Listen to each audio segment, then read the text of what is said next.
आज की हमारी कहानी का नाम है the Sea Orphan, story of Terry Jo डुपरॉल्ट।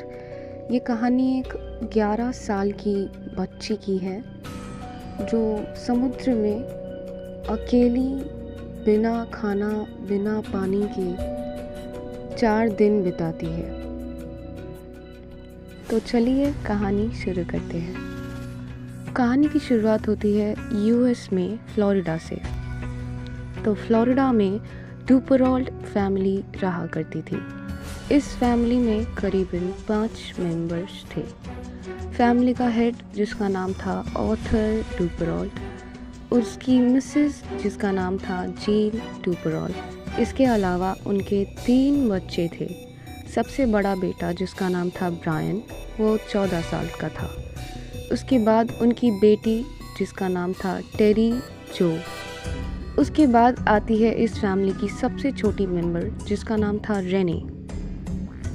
कहानी 1961 की है। डुपरॉल्ट फैमिली तय करती है कि छुट्टियां बिताने वो द ग्रेट आइलैंड्स ऑफ अबाको में जाएंगी। तो सबसे पहले ऑथर एक सेलिंग बोट यानी कि याच किराए पर लेता है। इस याच का नाम था द ब्लू बेले। यह जहाज़ 60 फीट का था और इस जहाज़ के कप्तान का नाम था कैप्टन जूलियन हरवे। कैसा लड़कियों जैसा नाम है। तो समय आता है 1961 नवंबर 8 तारीख बुधवार की सुबह। पूरी डुपरॉल्ट फैमिली तैयार थी अपने सफ़र पे निकलने के लिए। कुल मिला के सफ़र पे 7 लोग जा रहे थे। डुपरॉल्ट फैमिली जो लोग 5 मेंबर्स थे और कप्तान जूलियन और कप्तान की बीवी जिसका नाम था मैरी हरवे। इन सभी की यात्रा शुरू होती है फोर्ट ऑफ लॉडेडल से सैंडी पॉइंट्स की तरफ। सभी अपनी मंजिल पर पहुंचते हैं और 4 दिन बिताने के बाद डुपरॉल्ट फैमिली ये तय करती है कि वो अब फ्लोरिडा वापस जाएंगी। तो समय आता है नवंबर के 12 तारीख रात को। ये लोग अपना सफ़र फिर से शुरू करते हैं और फ्लोरिडा की तरफ निकलते हैं। तो अब ये सभी फैमिली याच का जो अपर डेक है वहाँ पर सभी बात कर रहे थे खड़े होकर। सब बहुत खुश थे, बच्चे आपस में बात कर रहे थे। तो करीबन रात के 8:30-9 बजे उनकी जो बेटी थी टेरी, वो अपने केबिन में सोने चली जाती है। अक्सर ऐसा हुआ करता था कि टेरी की जो छोटी बहन थी रेने, वो टेरी के साथ ही सोया करती थी। पर उस दिन टेरी अकेले सोना चाहती थी। तो उसकी जो छोटी बहन रेने है वो अपने मम्मी पापा और भाई के साथ थी। तो टेरी को सोते हुए करीबन 3-4 घंटे हुए और उसको चिल्लाने की आवाज़ आई। अचानक से चिल्लाने की आवाज़ आई और उसकी नींद खुल गई। तो उसने जब ध्यान से सुना तो वो चिल्लाने की आवाज़ उसके बड़े भाई ब्रायन की थी, जो बहुत ही दर्द में चिल्ला रहा था और अपने पिता को बुला रहा था, मुझे बचाओ पापा, कहाँ हो तुम। तो टेरी ने सुना और कुछ देर बाद वो अपने कमरे से निकली और उसके भाई की चिल्लाने की आवाज़ जहाँ से आ रही थी उधर चलने लगी। तो चलती हुई वो किचन में पहुंची। किचन में जाकर उसने देखा उसकी माँ और उसका भाई खून में लथपथ फ्लोर पे पड़े हैं और हिलडुल नहीं रहे हैं, कोई बातचीत नहीं कर रहे अब। हालांकि कुछ देर पहले उसका बड़ा भाई चीख रहा था।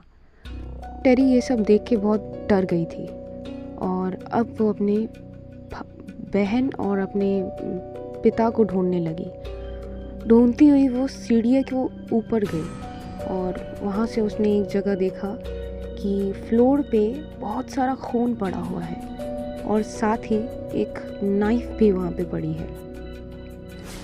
वो घबराई हुई बस उधर जाने ही वाली थी कि अचानक से कप्तान वहाँ आ गया। और कप्तान ने उसको चीखते हुए कहा, तुम अपने कमरे में जाओ, बोलकर उसे सीढ़ियों से धक्का मार दिया और वो बेचारी नीचे गिर गई। वो और कर भी क्या सकती थी। रोती हुई अपनी केबिन में गई और बेड पर लेट गई। टेरी अपने बेड पर लेटे रो रही थी और सोच ही रही थी कि ये उसने क्या देखा।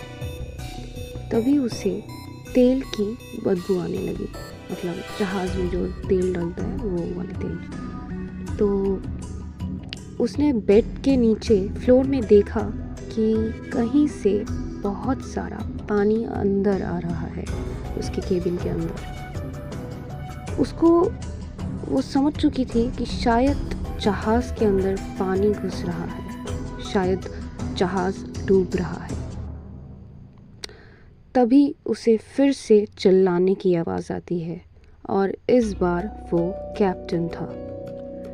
कैप्टन अपने हाथ में राइफ़ल लिए टेरी के केबिन में आ जाता है और अपनी राइफ़ल का मुंह टेरी की तरफ करता है, पर कुछ सोचते हुए वो गोली नहीं चलाता और उस कमरे से जल्द बाहर निकल के अपर डेक की तरफ चला जाता है। टेरी कुछ देर तो अपने कमरे में बैठी रो रही थी।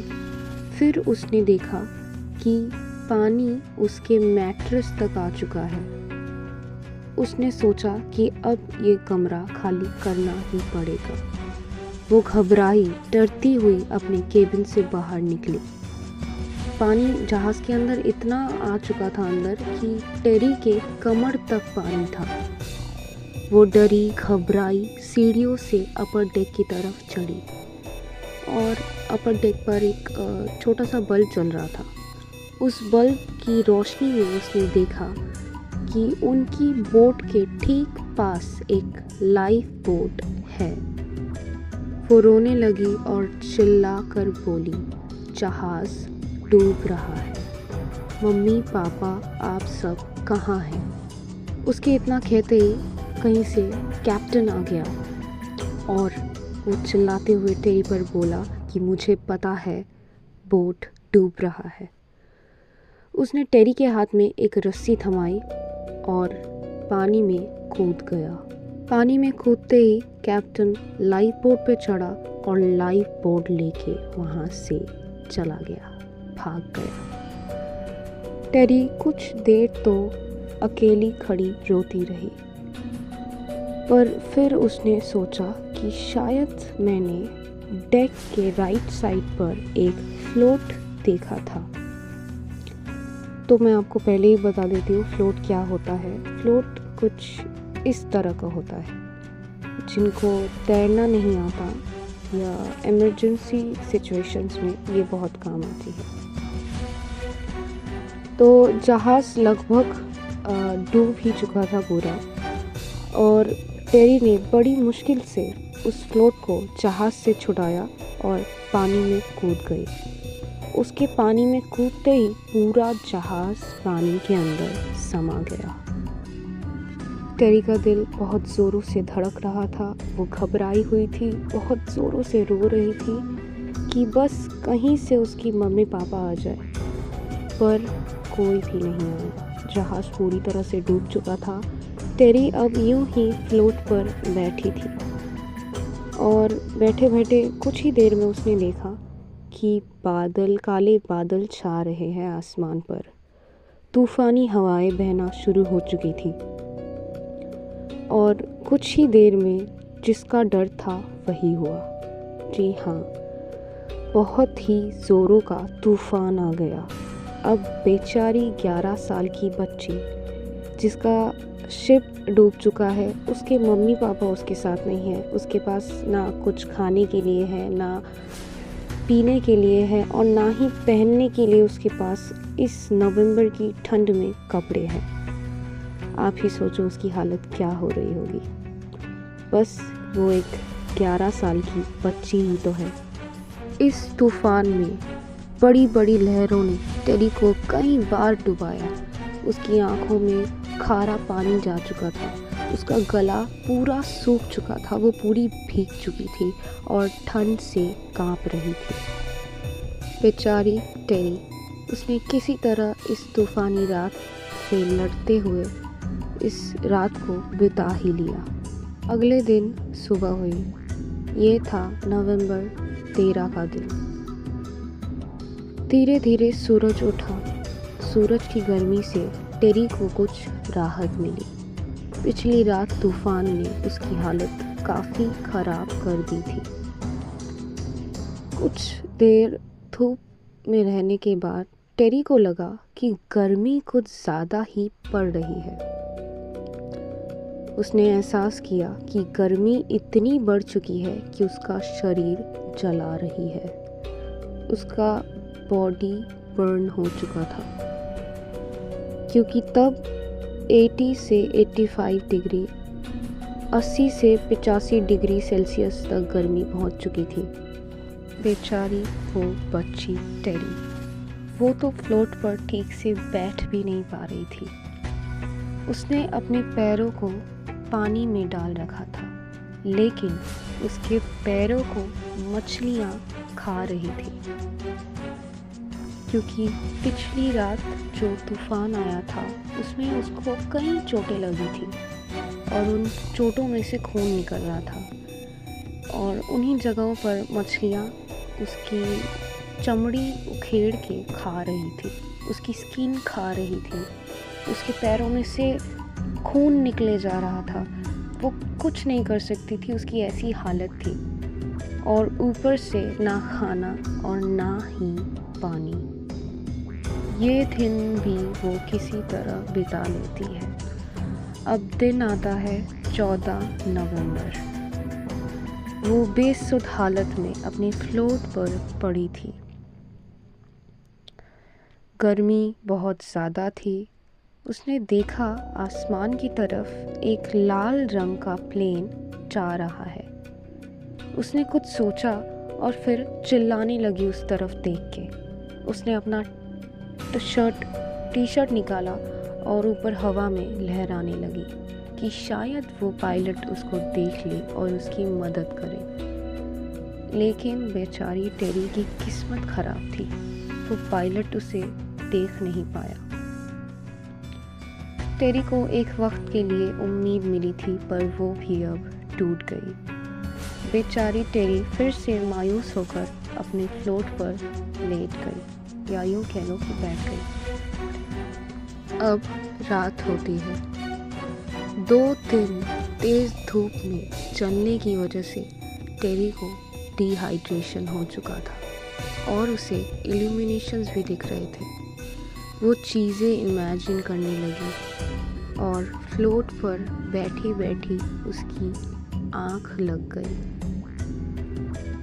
उसने सपने में देखा कि वो एक फ़्लाइट में है और फ्लाइट से बाहर उसने देखा कि एक रनवे है जिस पर ब्लू लाइट्स जल रही है और उस रनवे पर टेरी के मम्मी पापा उसका इंतज़ार कर रहे हैं। टेरी ये देखते ही खुशी से कूद पड़ी और जैसे ही उसकी आँख खुली उसने खुद को पानी में डूबा हुआ पाया। टेरी ने किसी तरह हाथ पैर मार के उस फ्लोट को पकड़ा और उस पर चढ़ गई और उसने सोचा कि अगर मैं सो गई तो ये फ्लोट भी मेरे हाथ से निकल जाएगा और फिर मेरे बचने के चांसेस ही नहीं रहेंगे। तो उसने सोचा चाहे कुछ भी हो जाए मुझे अब सोना नहीं है। अब वो इसी तरह अपना ये दिन भी, इस दिन का रात भी गुजार लेती है। अब आता है नवंबर का 15 तारीख, सुबह के वक्त करीब 12 बज रहे थे। उसने एक शिप देखा जो उसके काफ़ी पास था, पर वो चिल्लाने की हालत में भी नहीं थी। उस शिप में मौजूद एक वर्कर ने टेरी को बाइनोकुलर से देखा। पहले तो उस वर्कर ने सोचा कि शायद वो कोई मछुआरा होगा, लेकिन कुछ देर ठीक से देखने के बाद उसे पता चला कि शायद वो कोई बच्ची है। उसने अपने शिप के कैप्टन को जल्द से जल्द मामले की सूचना दी और फिर टेरी को पानी से बाहर निकालकर उस जहाज़ पर चढ़ाया गया। सभी टेरी की हालत देखकर बहुत ही घबरा चुके थे। टेरी की हालत बहुत ख़राब थी, उसके पैरों से लगातार खून बह रहा था और उसकी हालत इतनी ख़राब थी कि वो अपने पैरों पर खड़ी भी नहीं हो पा रही थी। टेरी ने जहाज़ के लोगों से थोड़ा पानी मांगा और पानी पिया। जहाज़ के एक वर्कर ने उससे पूछा कि तुम कौन हो, कहाँ से आई हो और इस तरह कैसे समुद्र के बीच में मिली। टेरी ने बताया उसका नाम टेरी जो डुपराल्ट है। वो अपनी फैमिली के साथ आई थी एक शिप पर, वो शिप डूब गया। बस इतना बताते ही टेरी बेहोश हो गई। उस शिप के कैप्टन ने मामले की गंभीरता को समझते हुए टेरी को जल्द से जल्द रेस्क्यू करने के लिए कहा। Has she been conscious at all since? That I don't know. I couldn't say, sir. Was she unconscious when she was brought in? Yes, sir. She's out now, I believe. She was in full shock when she got here. What's her condition? Serious, but I think she'll be all right. I think she'll live. Behind these windows of Mercy Hospital overlooking Biscayne Bay lies little Terry Jo Duperalt, still recovering from her ordeal aboard the Ketch Bluebell. What were her first words? Her name? She said anything else? No word. Is there any indication that there might be somebody else? Doctors ने टेरी को पहली नज़र में देखकर ही बता दिया था कि उसकी कंडीशन बहुत ही ज़्यादा सीरियस है। टेरी का लीवर फेल हो चुका था, वो डिहाइड्रेशन का शिकार थी, उसको जगह जगह चोटें लगी हुई थी और उसकी पैर मछलियों ने खा लिया था। उसके पैरों की स्किन को मछलियों ने इस तरह खाया था कि हड्डियां तक दिख रही थी। कुछ ही देर हुआ था कि टेरी का ट्रीटमेंट चल रहा था कि तभी टेरी कोमा में चली गई। अब आप ये सोच रहे होंगे कि कैप्टन का क्या हुआ, वो तो पहले ही भाग लिया था। कहानी में थोड़ा पीछे चलते हैं। उस दिन जब शिप डूबा था, यानी कि नवंबर की 12 तारीख की रात को, जिस दिन शिप डूबा उस दिन कैप्टन अपनी बोट लेके भाग चुका था। वो भी किसी तरह उस तूफान में बच गया। अगले दिन की तारीख 13 नवंबर की 13 तारीख सुबह कैप्टन बड़ी ही आराम से अपनी लाइफ बोट में पैर फैला के लेटा हुआ था। तभी उसने देखा कि एक जहाज़ उनके करीब से गुजर रहा है।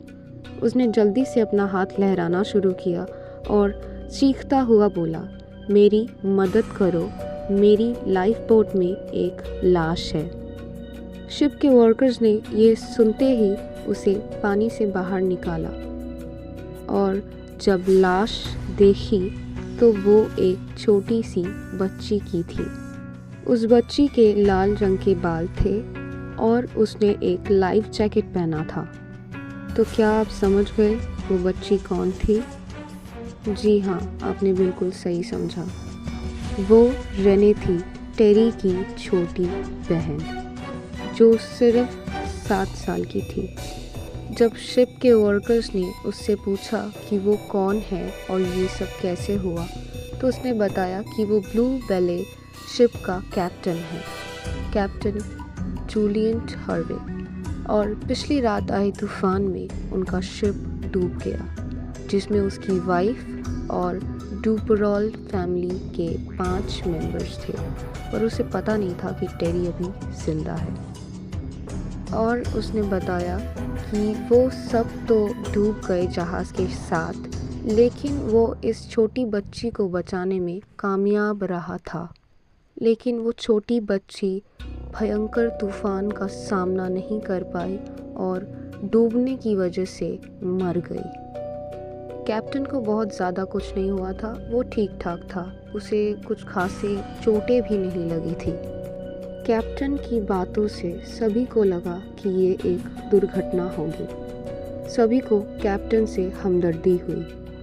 कैप्टन ने पुलिस को सारी जानकारी दी और बताया कि जहाज़ कहाँ डूबा था। 3 दिनों तक रेस्क्यू चालू रहा, मगर ना तो ब्लू बेले शिप मिली, ना ही डुपराल्ट फैमिली का कोई मेंबर। कुछ ट्रीटमेंट्स और पुलिस की इंक्वायरी के बाद कैप्टन को मियामी भेज दिया गया। मियामी में जाने के बाद कैप्टन एक होटल में ठहरता है, पर उसे अभी भी ये बात मालूम नहीं थी कि टेरी अभी जिंदा है। कैप्टन उस होटल में करीबन 3-4 दिन ठहरता है और फिर उसे न्यूज़ के ज़रिए पता चलता है कि एक बच्ची 11 साल की उसे समुद्र से रेस्क्यू किया गया है। उसकी हालत बहुत ज़्यादा ख़राब है और वो कोमा में हॉस्पिटल के बेड पर पड़ी है। कैप्टन ने जैसे ये न्यूज़ देखा, उसे पता था कि अब पुलिस उसे फिर से इंक्वायरी के लिए बुलाएगी, और ठीक वैसा ही हुआ। नवंबर 19 तारीख कैप्टन को पुलिस ने इंक्वायरी के लिए बुलाया और उससे पूछा टेरी के बारे में। उसने फिर से वही झूठी कहानी सुना दी। उसने कहा, मुझे नहीं पता कि ये बच्ची कैसे बच गई। पुलिस के पास कुछ ज़्यादा सबूत नहीं थे और ना ही किसी का बयान था, इसीलिए पुलिस ने उसे छोड़ दिया। उस वक्त कैप्टन अपने होटल वापस चला जाता है और उसके अगले ही दिन नवंबर की 20 तारीख को सुबह एक मेड उसके होटल के रूम में सफाई करने आती है। बहुत देर तक बुलाने के बाद जब अंदर से कोई आवाज़ नहीं आती तो मेड दरवाज़ा खोल के अंदर चली जाती है और जाके देखती है कि फ्लोर पर कैप्टन खून में लथपथ पड़ा है और उसके हाथ में एक गन है, यानी कि उसने सुसाइड कर लिया था। बाद में इंक्वायरी करने पर पता चला कि कैप्टन ने शायद अपनी बीवी का मर्डर किया था और वो मर्डर होते हुए डुपराल्ट फैमिली ने देख लिया, इसीलिए उसने उनका भी मुंह बंद कर दिया और शिप को भी डुबा दिया जानबूझकर, ताकि किसी के भी बचने के चांसेस ना हो। कैप्टन की इससे पहले भी एक बीवी थी जो कि एक्सीडेंट में मारी गई थी, पर अब लगता है कि शायद उसी ने उसको मारा था। इसी तरह की क्राइम, थ्रिलर, सस्पेंस स्टोरीज सुनने के लिए मेरे चैनल ज़ीरो को सब्सक्राइब करें और एक लाइक करके जाइएगा।